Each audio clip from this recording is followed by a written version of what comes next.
ভক্তের সেবা সেবা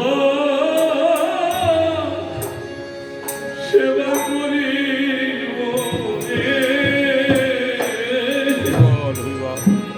আমি যে বহু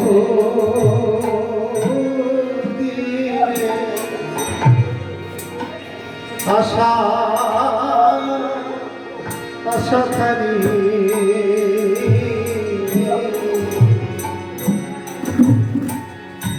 আমি ভক্ত ভক্ত সেবা করি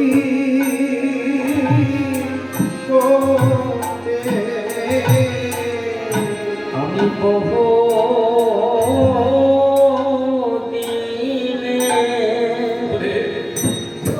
আমি আশা সেবা নিয়ে এসেছি, কিন্তু সেবা করার সঙ্গে কত আমি জানি না। সেবা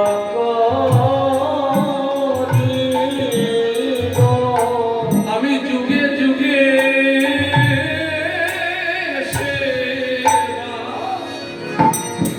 সেবা নিয়ে এসেছি, সেবা দেয়ার আনন্দ আমি পেলাম না রে। আমি যুগে যুগে সেবা দিয়ে এসেছি, আমার সেবা সেবা করা হলো না। আমি যুগে যুগে সেবা নিয়ে এসেছি, সেবার আনন্দ পেলাম না গো। যুগে যুগে সেবা দিয়ে এসেছি, আমি সেবা করার আনন্দ পেলাম না রে। বাঞ্ছা পূরণ হলো,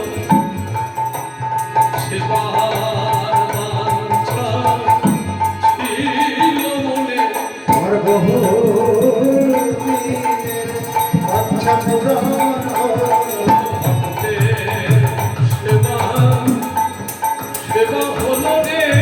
আমার বহু দিনের আশা পূরণ হলো, ভক্ত সেবা হলো না। আমায় বহু দিনের আশা পূরণ হলো।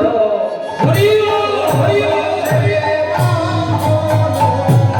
আমার বহু দিনের আশা পূরণ হলো। আমার বহু দিনের আশা পূরণ হলো। আমার ভক্ত ভক্ত সেবা করিব রে।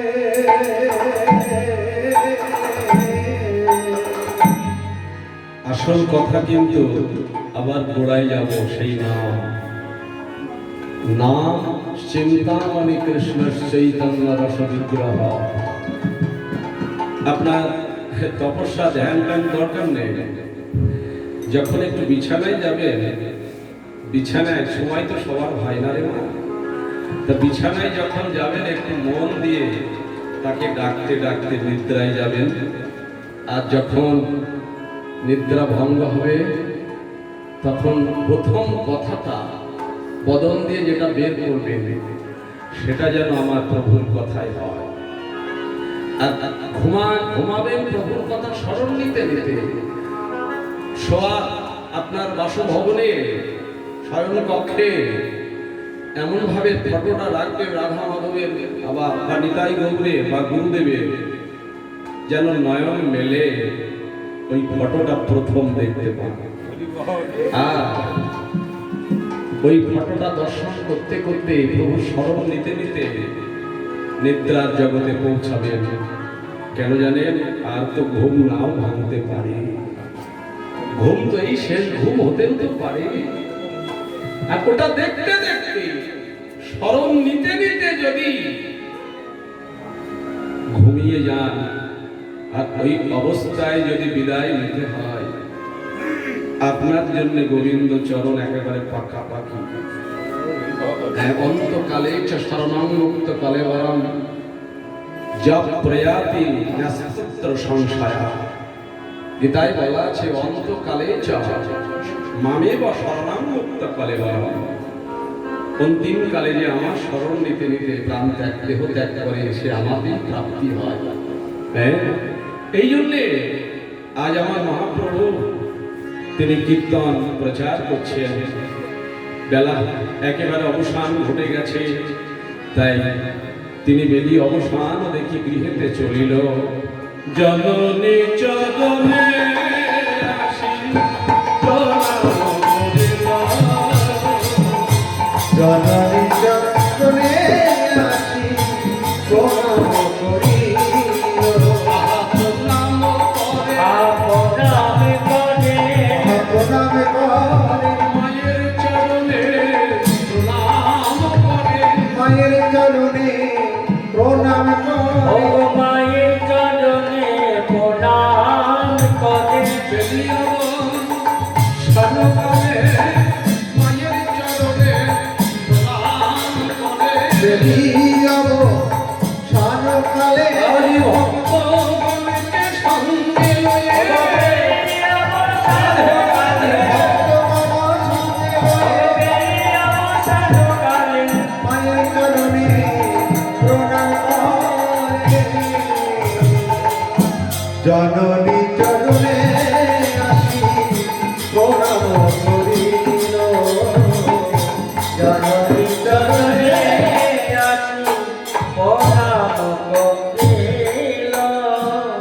মাতৃচরণে প্রণাম করেছেন মহাপ্রভু। প্রণাম করে গিয়েছিলেন হরিনাম বিলাতে, আবার এসে প্রণাম করছেন। যেই প্রণাম করেছে শচীদেবী নিমায়ে তার ছেলের সমগ্র দেহ লক্ষণ করে তিনি লক্ষ্য করে দেখছে সারা গায়ে ধুলা মাখা। হ্যাঁ, নরহরি গদাধর নিত্যানন্দকে ডেকে বলছেন, নরহরি আমার নিমাই অঙ্গে এমন করে ধোলা মাখালো কে রে? তার কি নয়ন ছিল না? নরহরি বলছে, মা না, তোমার নিমাই অঙ্গে কেউ কি ধুলো দিতে পারে? আজ নিমাই নিজেই নিজেই ধুলো মেখেছে। তা ভালো কথা, নিজে ধুলা মেখেছে তো ধুলা তোরা একটু পরিষ্কার করে ঝেড়ে তারপরে আমার সম্মুখে আনলে তো পারতিস বাবা, একটু তোরা তো ঝেড়ে দিতে পারতিস। বলছে, মা ঝেড়েছি, আমরা বহুবার ঝেড়েছি, কিন্তু কি জানো না, যত ঝেড়েছি তত জড়িয়ে গেছে। ওই নবদ্বীপ নদী আর ধোলার মধ্যে গৌর প্রেম জেগেছে। নবদ্বীপের ধোলা গৌর অঙ্গ সঙ্গ ছাড়তে চাইছে না। ধোলাটাও বুঝতে পেরেছে ছাড়বো না এই অঙ্গ।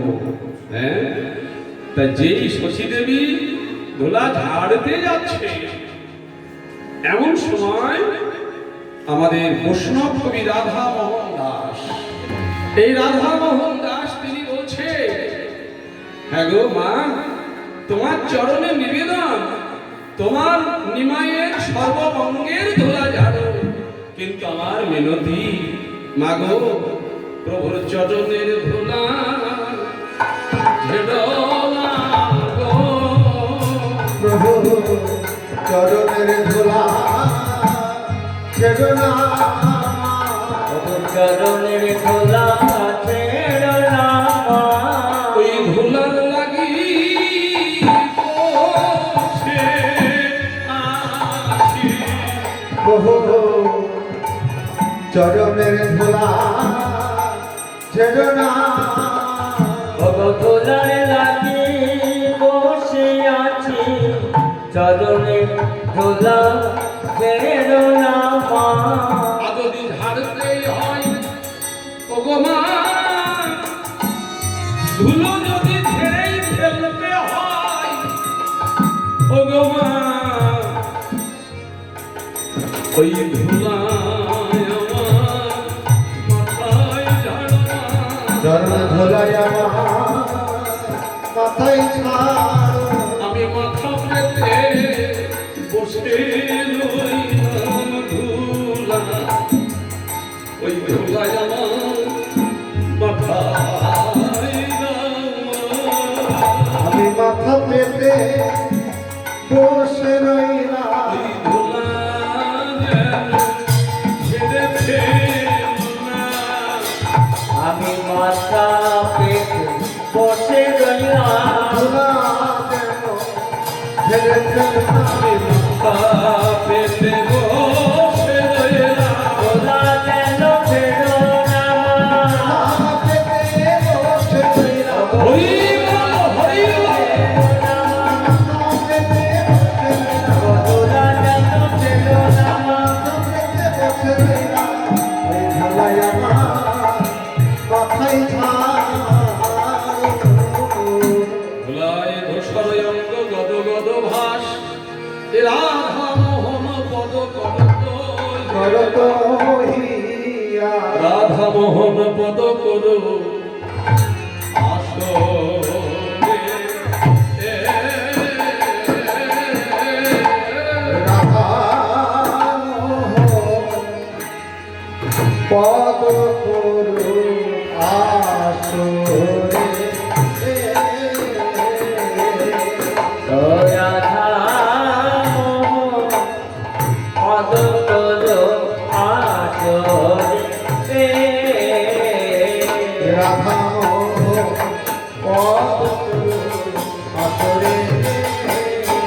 রাধা পদ করু আসরে রাধা মোহন পদ করো আসরে রাধা পদ করু আসরে রাধা মোহন পদ করো আসরে রাধা পদ করু আসরে রাধা পদ করু আসরে জয় জয় শ্রী গুরু নিতায় গৌর সীতানাথ প্রেমানন্দে নিতায় গৌর হরি বল। শ্রী গুরু প্রেমানন্দে নিতায় গৌর হরি হরি হরি হরি বল। হরে কৃষ্ণ। সমবেত সাধু গুরু বৈষ্ণব এবং আমার শ্রদ্ধাশীলা ধর্মশীলা ভক্তিশীলা কল্যাণিয়া দেবী মূর্তি মাতৃমণ্ডলীগণ সকলের চরণ কমলে আমার বিনম্র প্রণাম দণ্ডবত নমস্কার। আমার এখানে আজকে গোবিন্দ ভবনের ভক্ত সেবক উনি আমাকে বলেছে, দাদা ঘরে ফেরার লীলা করলে কেমন হয়? ভালোই হয়। তা আমি আজকে একটু সংকল্প করে এসেছিলাম জগন্নাথের লীলা গাইব, তাই একটু গৌরচন্দ্রিকায় সামান্য একটু আস্বাদন করলাম। রথযাত্রা চলছে তো, আর জগন্নাথের যে আমরা মূর্তিখানি দর্শন করি, এ আশা করি আপনারা সবাই ইতিহাস জানেন, এই ঘটনা সবাই জানেন।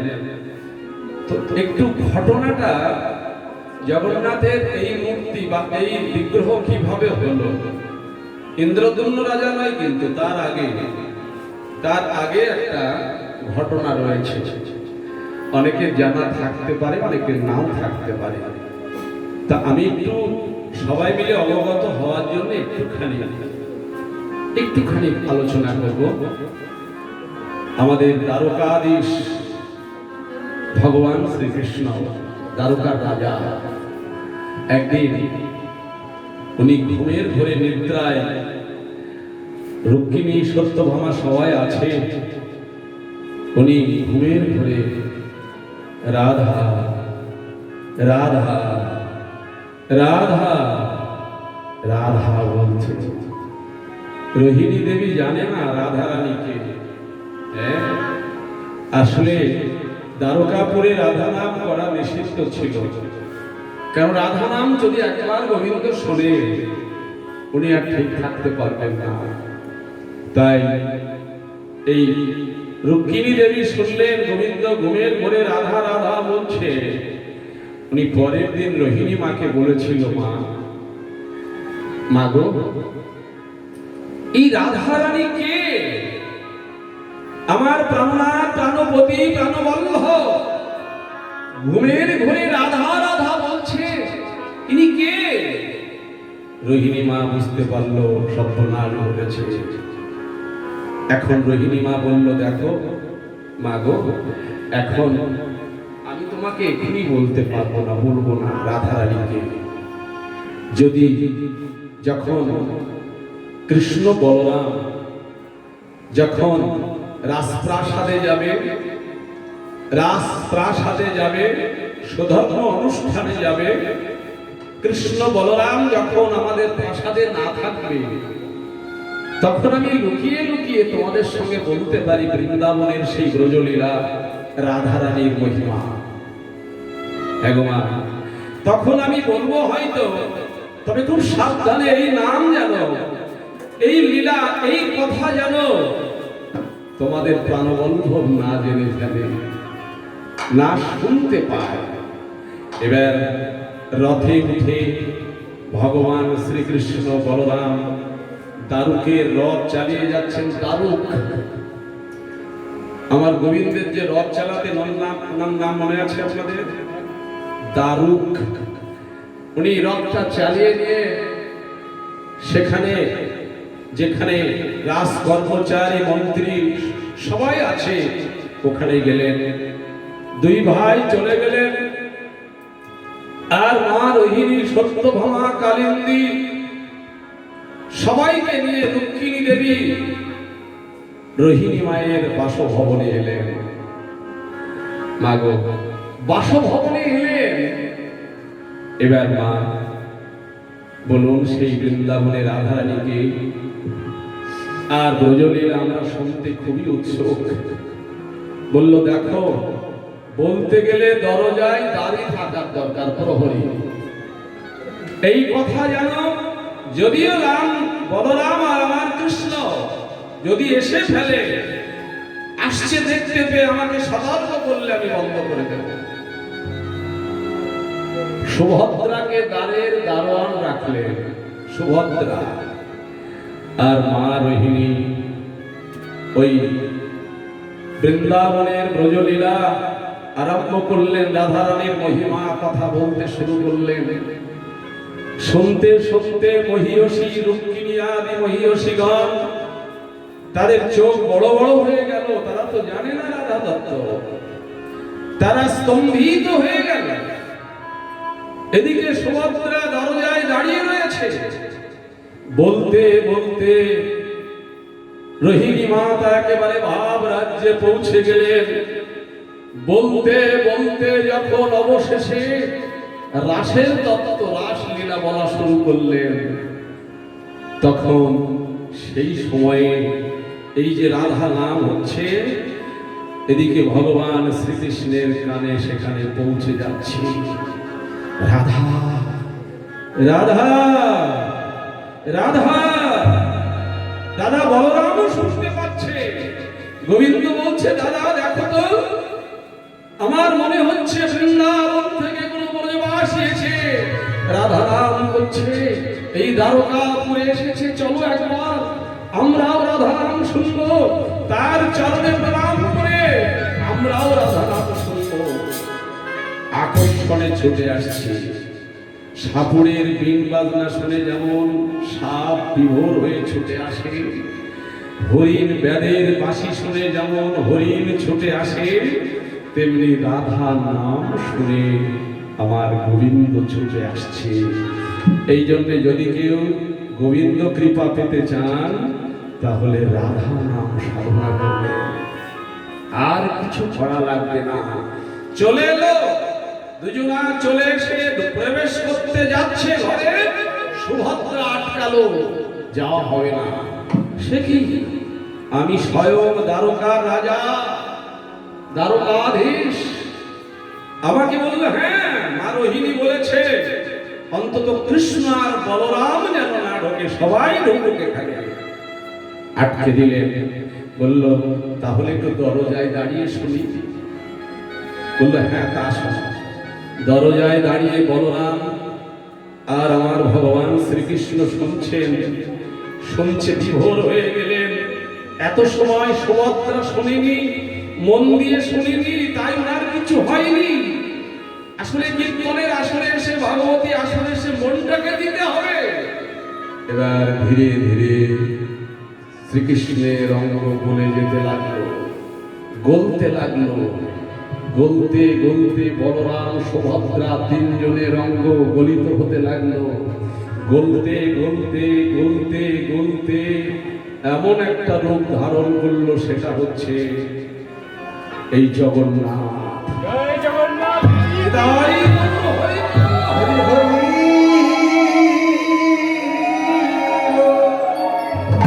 ভগবান। আর ঠিক সেই সময়ে দেবর্ষি নারদ সেখানে উপনীত হলেন। নারদ এসে ওই রূপটা দেখতে পেয়েছিল, কেউ দেখেনি। তখন গোবিন্দ বলল, নারদ তুমি এমন সময় এসেছো, আজকে আমার বড় আনন্দ দিন। আমি রাধারানীর নাম শুনেছি, তো তোমাকে বর দিতে চাই। নারদ বলল, গোবিন্দ বর যদি দিতে চাও তাহলে একটা বর কি, তুমি যে রূপ একটু আগে আমাকে দেখালে, আমি দেখলাম এই রূপ যেন আগত কলিতে কেউ বাদ না যায়। তোমার কৃপা যেন সবাই পায়। তোমার নাম হবে জগন্নাথ। তুমি সবার না, তুমি সাধুর না, তুমি অসাধুর না, তুমি সবার না। হৃদয় গৌর।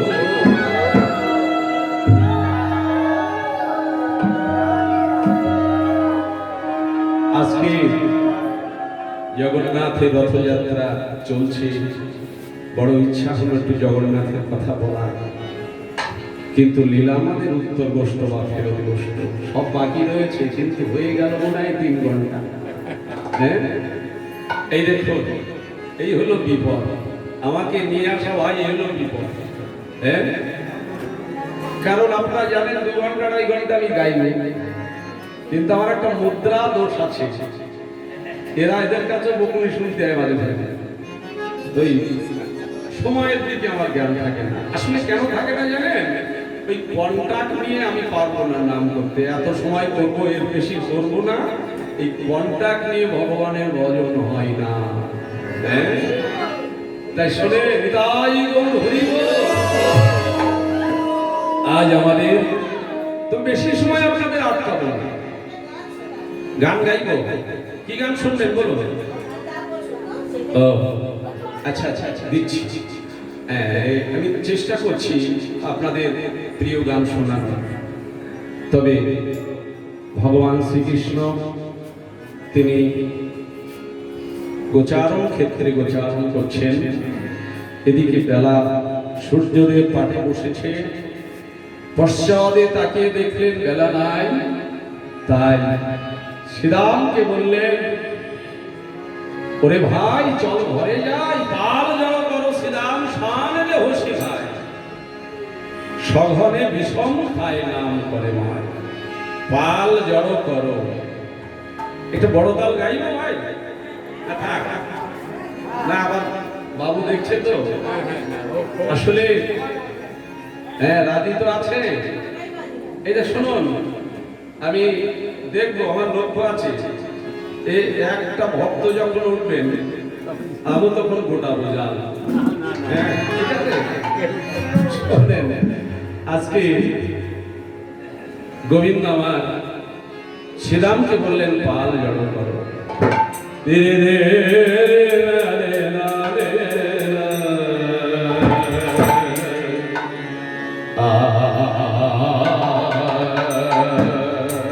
মধ্যম দর্শন আরে অপালে জড় বলো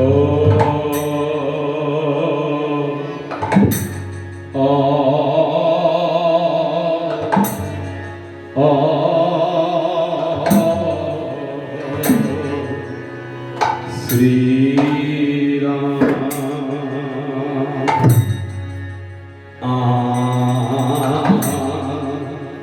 পালো জড় করো শ্রীরাম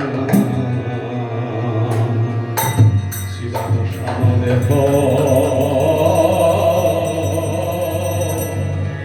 অশি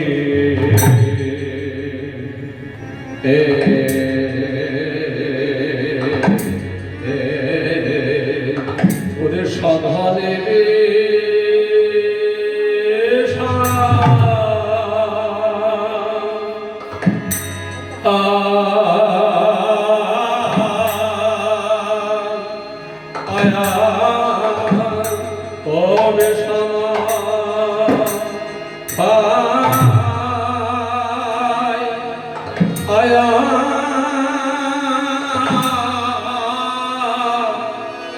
নম করে নম করে নম করে নম করে নম করে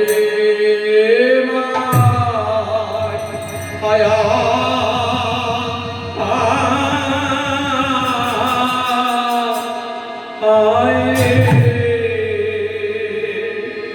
আরে বিলম্ব করিস না রে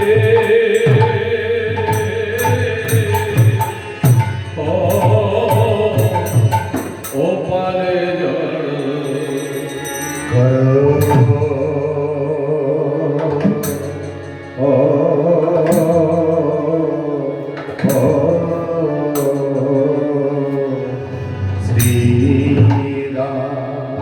আয়া আয়া ওরে আর গগনে আর গগনে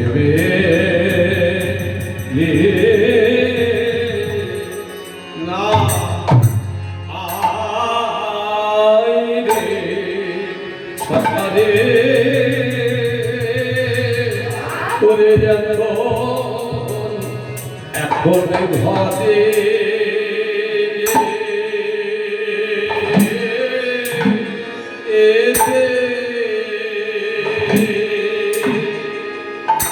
ওরে হবে রে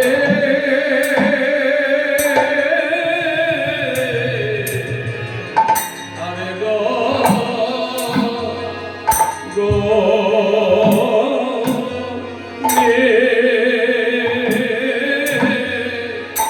আরে গগনে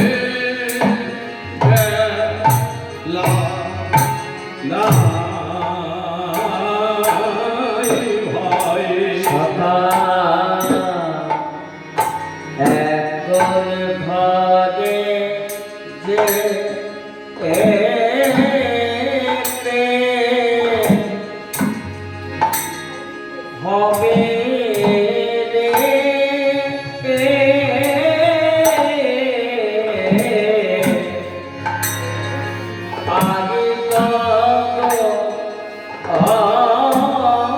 আগে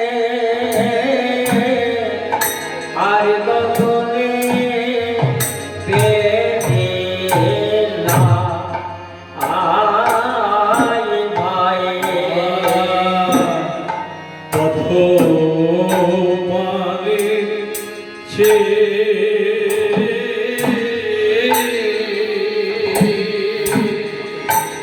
আছে রে এখন ঘরে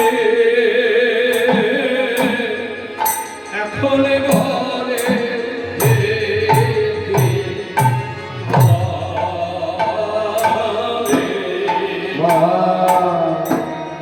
পথ পানে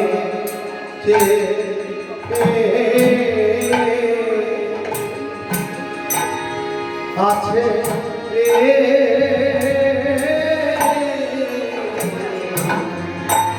আর গগনে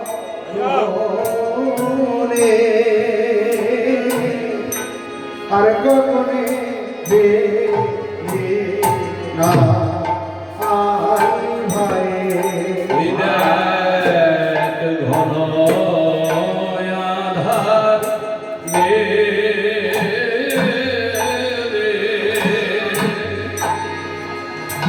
এলো রে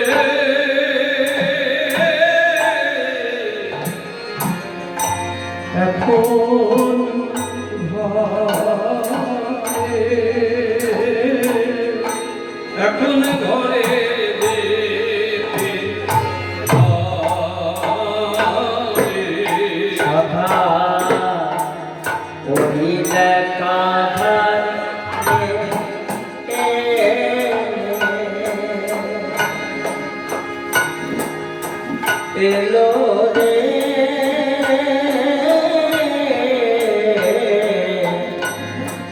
এখন ঘরে এখন ঘরে যেতে হবে ঘন আঁধার রে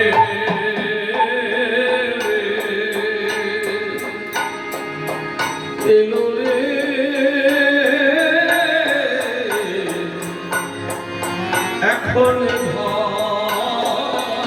এখন ঘরে এখন ঘরে যেতে হবে ঘন আধার এলো রে এখন এখন ঘরে যেতে হবে বাবা ভালো আধার এলো রে এখন ঘরে যেতে হবে ঘন আঁধার রে এলো রে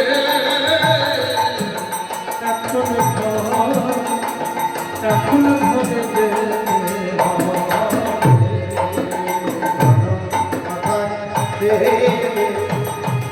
এলো রে এখন ঘরে যেতে হবে কত বাজেছে আছে রে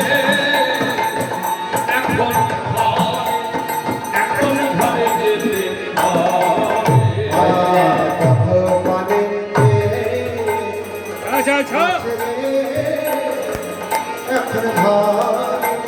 এখন ঘরে যেতে হবে মা কত পানে আছে রে এখন ঘরে যেতে হবে পানেতে আছে রে এখন ঘরে যেতে হবে কত পানে আছে রে এখন ঘরে যেতে হবে কত পানেতে আছে রে এখন ঘরে যেতে হবে কত পানে আছে রে এখন ঘরে কত পানে আছে রে এখন ঘরে যেতে হবে